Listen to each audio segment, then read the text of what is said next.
ఇప్పుడు గవర్నమెంట్‌లో లేనప్పుడేమో సమస్యల్ని ఏ ప్రభుత్వం అయినా కానీ, గవర్నమెంట్‌లో లేనప్పుడేమో మేము పట్టించుకుంటాము. అంటే మీన్స్ ప్రతిపక్షంలో ఉన్నప్పుడు. అధికార పక్షంకొచ్చిన తర్వాత దాన్ని మనము పట్టించుకోము అనంటే ఇక్కడ పాపం నమ్మిన ప్రజలే కదా ఆగమయ్యేది. అసలు ఎట్లయిందంటే ప్రజాసేవ అనేది ఈరోజు ఒక నటనలాగా తయారైందమ్మా. చిత్తశుద్ధి అనేది ఒకటి హృదయాంతరాలలో ఉండాలి. ప్రేమ, అభిమానాలు అనేది మనసులో ఉంటాయి. ఇవి బాహ్యంగా నటిస్తే కాదు. చక్కని పదజాలం వాడితే వాడు పండితుడు అనుకుంటే చాలా పొరపాటు. మంచి వ్యక్తి వేరు, పండితుడు వేరు. పదజాలం మీద ప్రొఫెషన్స్ ఉన్న వ్యక్తి మంచి పదజాలం వాడతాడు కావచ్చు. శాసనసభ వేదిక మీద ప్రతిపక్షం ఉండాలి, ప్రజాస్వామ్యం మనాలంటే ప్రతిపక్షాలు మనాల, గట్టి ప్రతిపక్షం ఉన్నప్పుడే ప్రభుత్వం చక్కగా పనిచేస్తుంది. కేసీఆర్ గారు సభకు రావాలి, వచ్చి అన్ని విషయాలు వాళ్ళ సలహాలు ఇవ్వాలి. అవసరమైతే ఈ డిస్కషన్ అయినా నేను ఆపి వారి రాక కోసం వెయిట్ చేస్తా. ఇదంతా ఉత్త పెదవితుడు మాటలు. ఈ మాటలలో సత్యం లేదు. ఉంటే ఒక ప్రతిపక్ష పార్టీని చీల్చడానికి ఇంత కృషి చేయాలా? చెప్పండి ప్లీజ్, నేను అడుగుతున్నాను. Democracy would survive when there is a strong opposition. అదే జరిగింది. ఈ రోజు మళ్ళీ చూసుకుంటే కూడా ఆల్రెడీ ఇంకొక పాయింట్ చాలా మంది మిస్ అవుతున్నారు. కొంతమంది ఎమ్మెల్యేలు మరి తెలిసి మాట్లాడుతున్నారో తెలియక మాట్లాడుతున్నారో తెలియక ఏం లేదు. ముఖ్యమంత్రి మేనిఫెస్టోలో మనం ఏం పెట్టిండు ఒక క్లాజ్ లో? అమ్మా చూడండి, నా దగ్గర మేనిఫెస్టో దాంట్లో ఉంది కదా, 10వ షెడ్యూల్ ని సవరించి మేము దానికి మీరు చెప్పండి. మీరు చెప్తే ఇంకా నాకంటే కూడా మీరు చెప్తే దానికి బాగా అథెంటిసిటీ ఉంటది. తెలిసి ఎట్లా మాట్లాడుతున్నారు? డిఫెండింగ్ ది కాన్స్టిట్యూషన్ అనేది ఒక చాప్టర్. ఈ చాప్టర్ లో 13th పాయింట్ ఏముంది అంటే కాంగ్రెస్ మేనిఫెస్టోలో, ఇది April 5th నాడు రిలీజ్ చేసినారు ఢిల్లీలో. 6th నాడు ఇక్కడ తుక్కుగూడ మీటింగ్ లో ఇక్కడ పెట్టినారు. ఇందులో ఏం రాసినారు 13 పాయింట్ అంటే, we promise to amend the 10th schedule of the constitution and make defection leaving the original party on which the MLA or MP was elected as an automatic disqualification of the membership in the assembly or parliament అన్నారు. ఒక పక్క కేంద్ర party ఈ రకమైనటువంటి పొందుపాటు చేసి, చిన్న doubt అంటే కేంద్రానికి ఒక మేనిఫెస్టో, స్టేట్ కు ఒక మేనిఫెస్టో, అదే మాకు అర్థం కాని ప్రశ్న. అక్కడే అదే నేను దాన్ని వ్యతిరేకించిన. మీరు గమనించారో లేదో, right from the early days నాకు అసలు డిఫెక్షన్స్ అనేది ఒక రాజకీయ వ్యభిచారం అనేది నా ఫీలింగ్. ఎందుకంటే ఒక పార్టీ నిన్ను తీర్చిదిద్దుతుంది, ఆ పార్టీతో నువ్వు ప్రయాణిస్తావు, ఆ పార్టీ ద్వారా లాభం పొందుతావు, నువ్వు పో, అభ్యంతరం లేదు. ఇప్పుడు కిరాయి వాడు వెళ్ళిపోయేటప్పుడు వాడి సామాను వాడు తీసుకుపోతే అర్థం ఉంది, కానీ ఇంటి వాడి ఓనర్వి ఫ్యాన్లు ట్యూబ్ లైట్లు పీక్కొని పోతాడా? ఇది ఆ టైపు. ఇది కిరాయి వాడు ఖాళీ చేసే ముందు ఓనర్ యొక్క ఆస్తులన్నీ గుంజుకొని పోయినప్పటి నుంచి ఆ రోజు యాక్చువల్ గా ఏమైందో మీకు తెలిసి, తుక్కుగూడలోనైతే బ్రేకింగ్ ఎంతసేపు నడిపారంటే, ఇగో ఇంతమంది బీఆర్ఎస్ విలీనం అయిపోతుంది, లేకపోతే ఇంత ఒక దిక్కేమైన మేనిఫెస్టోలో పాయింట్ పెట్టిండు.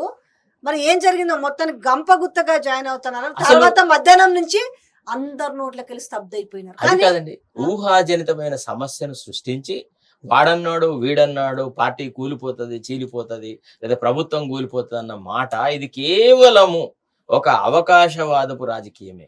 వాడంటే కూలిపోదు, వీడంటే కూలిపోదు. ఒక స్ట్రాటజిక్ గా కేసీఆర్ రేవంత్ రెడ్డి యొక్క అటెన్షన్ ని ఒక నాన్ ఇష్యూ వైపు డైవర్ట్ చేసినాడు. రేవంత్ రెడ్డి ఈ విషయాన్ని గుర్తించలేకపోయినాడు. అసలు what is the main target of the present government? ఇచ్చిన మేనిఫెస్టో అమలు చేయడం, ప్రజలకు దగ్గర అవ్వడం, ప్రజల యొక్క మన్ననల్ని చూరగొనడం. అది ఎప్పుడు సాధ్యమవుతుంది? ఇచ్చిన మేనిఫెస్టోను తూచా తప్పకుండా వార్తలు ఒకటి రాయించారు. నాకైతే ఎంత కామెడీగా అనిపించింది తెలుసా అండి.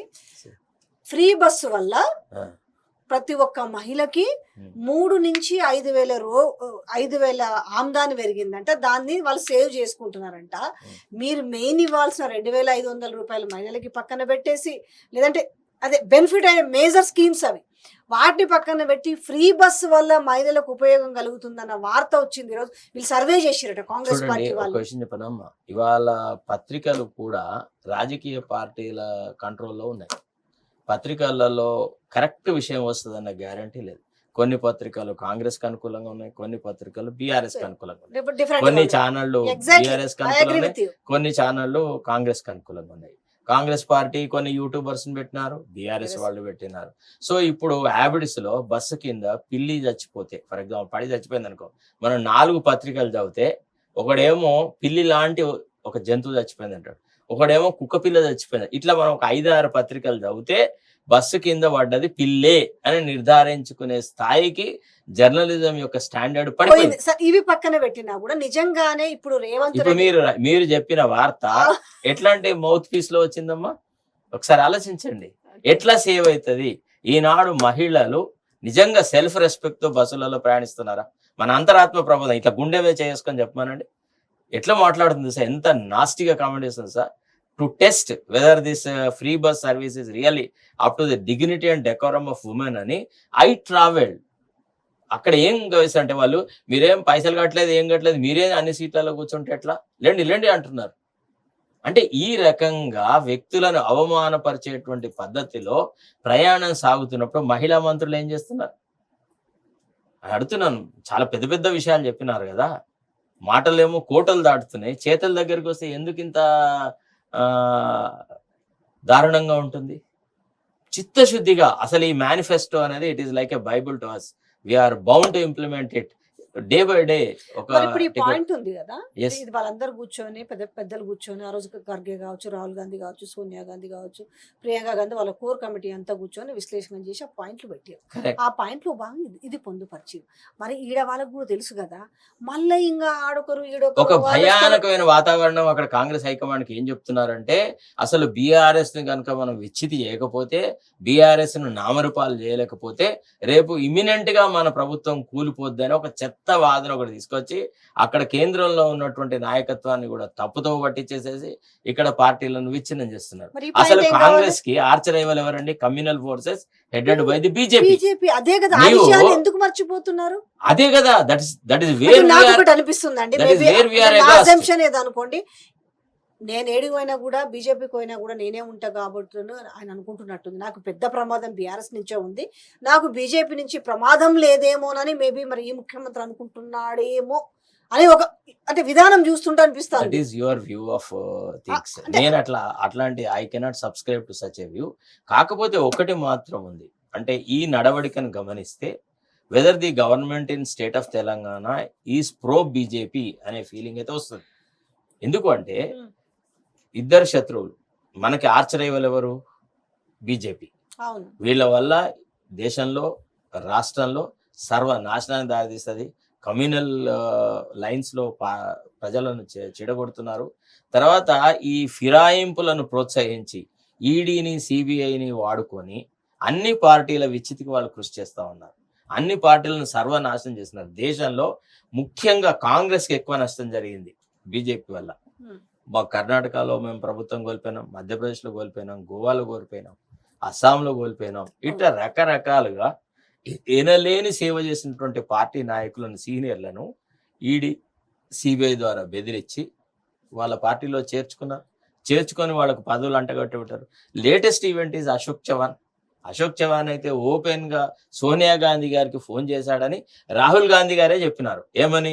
మహారాష్ట్రలో ఒక ప్రముఖ నాయకుడు మా మమ్మీకి ఫోన్ చేసేసి, మా అమ్మకు ఫోన్ చేసి చెప్పాడు, అమ్మ నేను నరాల్లో కాంగ్రెస్ నాయకుడిని, నేను కాంగ్రెస్ భావజాలాన్ని, కాంగ్రెస్ యొక్క ఐడియాలజీని విడలేను, కానీ నేను వీళ్ళని ఎదుర్కొనే శక్తి సామర్థ్యాలు నాకు లేవు, ఈ ఈడీని సిబిఐని, కాబట్టి నేను పోతున్నా, నన్ను క్షమించు అన్నాడు. అంటే ఆత్మహత్య చేసుకునే ముందు తల్లిదండ్రులకి అమ్మ నన్ను క్షమించండి, నేను పొరపాటు చేస్తున్నా, నేను ఇంకా ఈ జీవితం సాగించలేను అని మా బాబు మెసేజ్ పెట్టి చచ్చిపోయినట్టే అయింది కదా. ఇది ఈ రకంగానే జరుగుతుంది కదా. ఇది ఎట్లా? ఇట్లా చేయించిన పార్టీ పట్లనేమో హార్ష్ గా ఉండడు. ఇక్కడ గ్రహించలేదా? ఈ పాయింట్ ని ఇక్కడ గ్రహిస్తలేరా? మరి అట్లా కాదు, అసలు ఇదంతా బుల్డోజింగ్ ఉంది. Where is there any discussion, debate or any such thing? అన్ని ఏకపక్షమే. Right from peon to principal ఒకే వ్యక్తి వన్ మ్యాన్ షో అయినప్పుడు ఇట్లా జరుగుతుంది. Where is a democratic debate? ఈ ఇన్సెక్యూర్ అనుకోవాలా, లేకపోతే ఇది ఒక లాజిక్ అనుకోవాలా? పదే ప్రతి మీటింగ్ లో ఆయన నన్ను పడగొట్టడానికి, నన్ను కూల్చడానికి ప్రయత్నం చేస్తున్నారు. నా వెనుక భారీ కుట్ర జరుగుతుందో, లేకపోతే నా వెనుక ఏమో జరుగుతున్నాయి అంటే మరి ఇది బీజేపీ ఆబ్వియస్లీ వచ్చేది బీఆర్ఎస్ ఏంటి? అసలు నిజంగా ఏమైనా జరుగుతుందా? కేవలం లాజిక్ కోసం మాట్లాడుతున్నాడు. Nobody is worried, nobody is interested in toppling this government. నేను రాజకీయాలని అంటే దగ్గరగా యాజ్ ఎ జర్నలిస్ట్గా గమనిస్తున్నాను. తర్వాత నేను రాజకీయమైన కుటుంబంలో పుట్టిన వ్యక్తిని. రాజకీయాలు మాకు చిన్నప్పుడు ఉగ్గుపాలతోని వచ్చినట్టుగా రాజకీయాలు వచ్చినాయి. ఎక్కడ కూడా భారతదేశ చరిత్రలో ప్రభుత్వం ఏర్పడిన తర్వాత 6 నెలల్లో 3 నెలల్లో ఒక ప్రతిపక్షం ప్రభుత్వ పక్షాన్ని కూలగట్టిన సందర్భం లేదు. Except Vajpayee losing his government due to lack of majority on the floor of the house. అంతే తప్ప ఒక రూలింగ్ పార్టీలో ఉన్న ఎమ్మెల్యేలు ఎప్పుడైనా కానీ ప్రతిపక్షం వైపు పోరమ్మా. ప్రతిపక్ష ఎమ్మెల్యేలు రూలింగ్ పార్టీ వైపు పోతారు.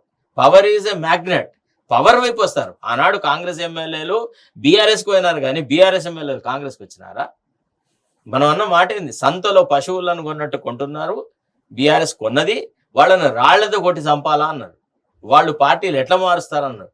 భవిష్యత్తులో పార్టీలు మార్చేటువంటి వాళ్ళకి ఏ ప్రాధాన్యత ఇయ్య అన్నారా లేదా? అన్నాడా? లేకపోతే వేరే ఇంకేమన్నా కొత్త పరిభాష? అవసరమైతే రాజ్యాంగంలో సవరణ చేసి ఉరి తీసే చట్టం కూడా రావాలి అన్నాడు. అసలు ఉరి తీయాలన్నాడు. అంతేకాదు స్పీకర్ ను బెదిరించినాడు. పోచారం శ్రీనివాసరెడ్డి అన్నాడు, నువ్వు మిస్ఇంటర్ప్రిట్ చేసినావు 10th షెడ్యూల్ ని, నువ్వు రాంగ్ గా వాళ్ళని ఒక చీలిక వర్గంగా రికగ్నైజ్ చేసినావు అని ఆర్గ్యుమెంట్ చేసినాడు. నిన్నగాక మొన్న మహారాష్ట్ర క్రైసిస్ లో what was the argument of all the Congress leaders?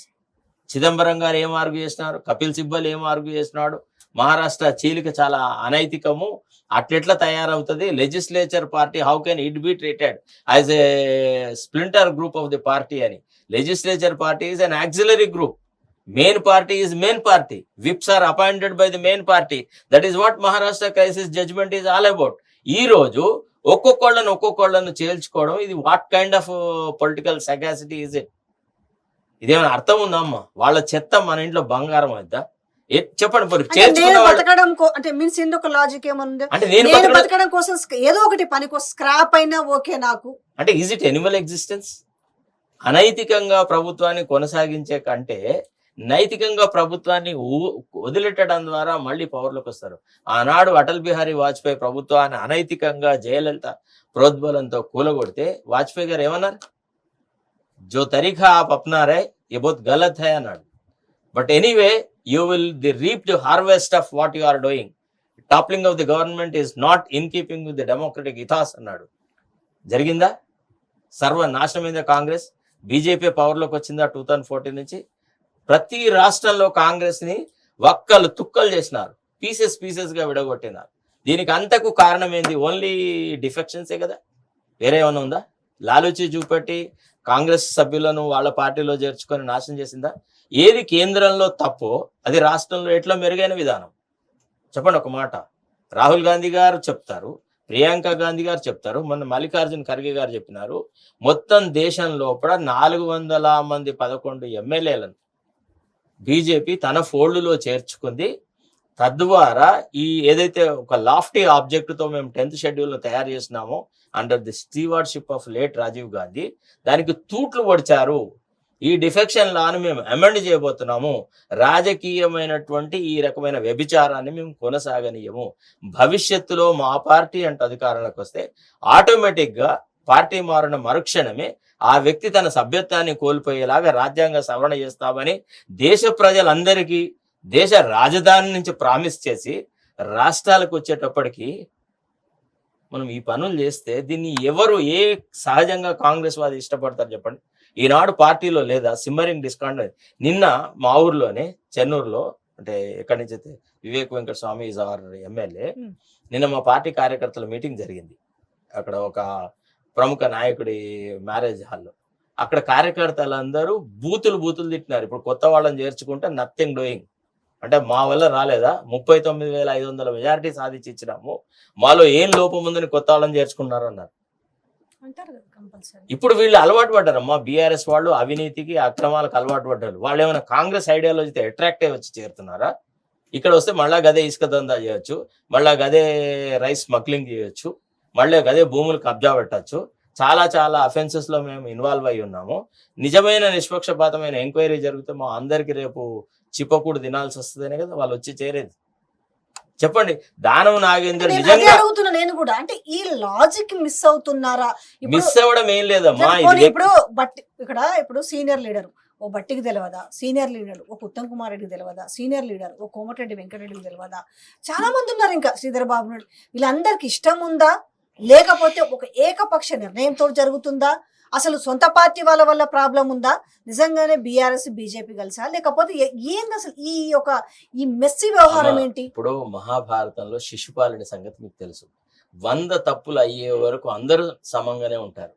అసలు ఒక పక్క కృష్ణుడు సభలో ఉండంగా కూడా ధర్మరాజును, భీష్ముణ్ణి, కర్ణుణ్ణి అందరూ గొప్ప గొప్ప వాళ్ళ నోర్లు మూయించి శ్రీకృష్ణుడిని నానాభూతులు తిడతాడు. 100 తప్పులు కాగానే సుదర్శన చక్రం వచ్చి తడక్కని తలకాయ తీసుకొని పోయింది. ఇది మనం ఇతిహాసాల్లో చదువుకుందే కదా, మహాభారతంలో ఉన్నది కదా. ఇప్పుడు వీళ్ళు కూడా they may be waiting till this man completes 100 mistakes. ఆయన అది గ్రహించట్లేదు. ఈయనకు శత్రువులు ఎక్కడో లేరు, తన పక్కకే ఉంటారు.